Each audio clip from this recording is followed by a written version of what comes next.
चलिए आज बात करते हैं एक बहुत ही आम स्वास्थ्य समस्या के बारे में। एक ऐसी हालत जिसे बहुत से लोग महसूस तो करते हैं, लेकिन शायद उसके बारे में ठीक से जानते नहीं।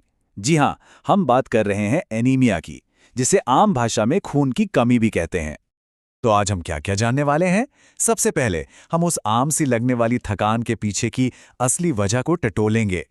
फिर समझेंगे कि ये एनीमिया आखिर है क्या, इसके होने के कारण और संकेत क्या हैं, और फिर बात करेंगे इसके इलाज और सही खान-पान की।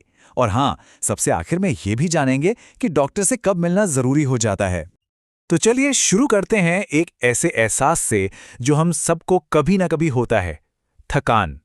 पर क्या ये सिर्फ एक मामूली थकान है या कुछ और? तो सवाल ये है कि क्या शरीर में हर वक्त एक थकान सी बनी रहती है, मतलब पूरी नींद लेने के बाद भी फ्रेश महसूस नहीं होता? अगर ऐसा है तो इसे सिर्फ काम का बोझ समझकर नज़रअंदाज करना ठीक नहीं। और देखिए, ये बात सिर्फ थकान तक ही सीमित नहीं है। अगर इसके साथ साथ कभी-कभी चक्कर जैसा लगे, थोड़ा चलने पर ही सांस फूलने लगे, हाथ पैर अक्सर ठंडे रहते हों, या फिर सिर दर्द की शिकायत भी हो, तो ये सब मिलकर किसी और तरफ इशारा कर रहे होते हैं। तो इन सारे लक्षणों के पीछे की वजह क्या हो सकती है?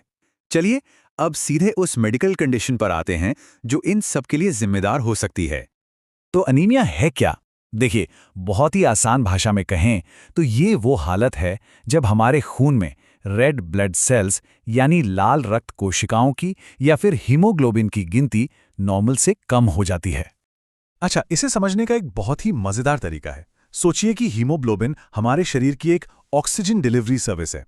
इसका काम है फेफड़ों से ऑक्सीजन उठाना और शरीर के कोने-कोने तक पहुंचाना। तो अनीमिया का सीधा सा मतलब है कि इस डिलीवरी सर्विस के पास डिलीवरी ट्रक्स की कमी हो गई है। ठीक है, तो ये तो समझ आ गया कि अनीमिया क्या है। पर अब सवाल ये है कि ये होता क्यों है, और हमारा शरीर हमें इसके बारे में क्या-क्या संकेत या चेतावनियां देता है। तो सबसे बड़ा सवाल यही है कि आखिर शरीर में रेड ब्लड सेल्स या हीमोग्लोबिन कम क्यों हो जाते हैं।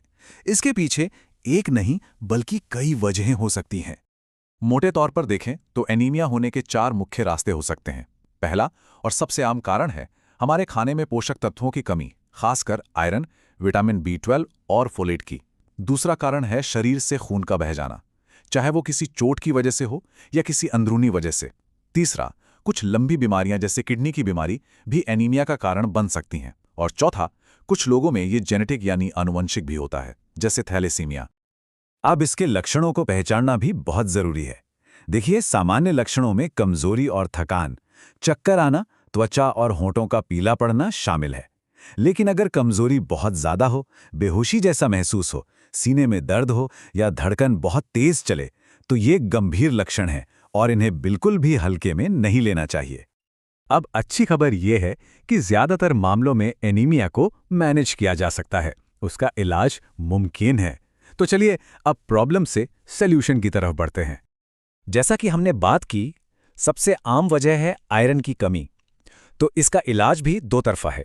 एक तरफ डॉक्टर की सलाह से आयरन की टैबलेट्स ली जाती हैं, और दूसरी तरफ डाइट में पालक, गुड़, चना, किशमिश जैसी आयरन से भरपूर चीजों को शामिल किया जाता है। और बिल्कुल इसी तरह अगर वजह विटामिन B12 या फोलिक एसिड की कमी है तो उसके सप्लीमेंट्स लिए जाते हैं, और साथ ही डाइट में दूध, दही, हरी सब्जियां और दालों को बढ़ाना होता है।